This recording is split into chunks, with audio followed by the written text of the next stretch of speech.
თბილისის საქალაქო სასამართლომ საზღვრის უკანონო კვეთაში ბრალდებული თანაინვესტირების ფონდის ყოფილი გენერალური დირექტორი გიორგი ბაჩიაშვილი დამნაშავეცნო. მოსამართლე ჯვებე ნაჭყებიას გადაწყვეტილებით გიორგი ბაჩიაშვილს 4 წლითა და 6 თვით თავისუფლების აღკვეთა მიესაჯა, რომელიც ბიძინა ივანიშვილის კრიპტოვალუტის მითვისების საქმეზე მისჯილმა 11 წლიანმა სასჯელმა შთანთქა. მოსამართლის გადაწყვეტილებით ამავე საქმეზე ბრალდებულ შოთა ქარუმიძეს, რომელმაც გიორგი ბაჩიაშვილი სომხეთში გადაიყვანა 4 წელი და 6 თვე მიესაჯა. ბაჩიაშვილმა დღევანდელ პროცესზე საბოლოო სიტყვით ისარგებლა და თქვა, რომ მის წინააღმდეგ აღძრული საქმეები ბიძინა ივანიშვილის პირადი შურისძიება. რაც შეეხება საზღვრის უკანონო კვეთის ბრალდებას, ბიზნესმენი ამბობს, რომ ის არ არის დამნაშავე და ქვეყნის დატოვება მხოლოდ საკუთარი სიცოცხლის გადასარჩენად გადაწყვიტა. დღევანდელ სხდომაზე გიორგი ბაჩიაშვილი მისი მშობლებისთვის წაყენებულ ბრალსაც გამოეხმაურა. მის მშობლებს გამოძიება უკანონო შემოსავლის ლეგალიზაციას ედავება და ბრალის დამტკიცების შემთხვევაში მათ 7-დან 12 წლამდე პატიმრობა ელით.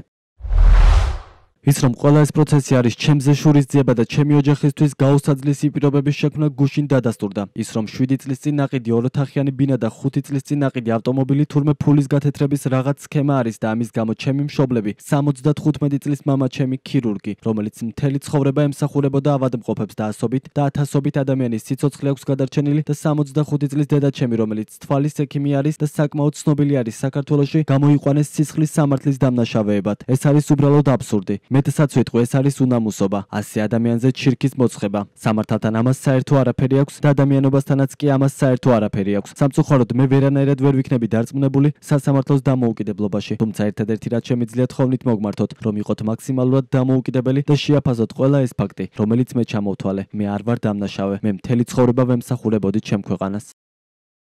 გიორგი ბაჩიაშვილმა ქვეყანა იქამდე დატოვა, ვიდრე მას ქართული ოცნების დამფუძნებლის ბიძინა ივანიშვილის კრიპტოვალუტის მითვისების საქმეზე 11 წლით თავისუფლების აღკვეთას მიუსჯიდნენ. დღეს გამართულ დასკვნით სხდომაზე გიორგი ბაჩიაშვილის ადვოკატმა ლევან მახარაშვილმა თქვა, რომ ბაჩიაშვილი მოქმედებდა უკიდურესი აუცილებლობის პირობებში, რადგან საქართველოში დარჩენის შემთხვევაში მის სიცოცხლეს საფრთხე ემუქრებოდა. ადვოკატი ამბობს, რომ ამას ადასტურებს 2025 წლის 11 ივლისის პენიტენციურ დაწესებულებაში განხორციელებული თავდასხმის ფაქტიც. სხდომაზე ასევე საბოლოო სიტყვის უფლებით ისარგებლა შოთა ქარუმიძემ. მოსამართლეს განუმარტა, რომ ყავს 3 შვილი, აქედან უმცროსი 12 წლის და დედა, რომელიც შეზღუდული შესაძლებლობის მქონე პირია და მოსამართლეს განაჩენის გამოტანის დროს ამ ფაქტების გათვალისწინებისკენ მოუწოდა.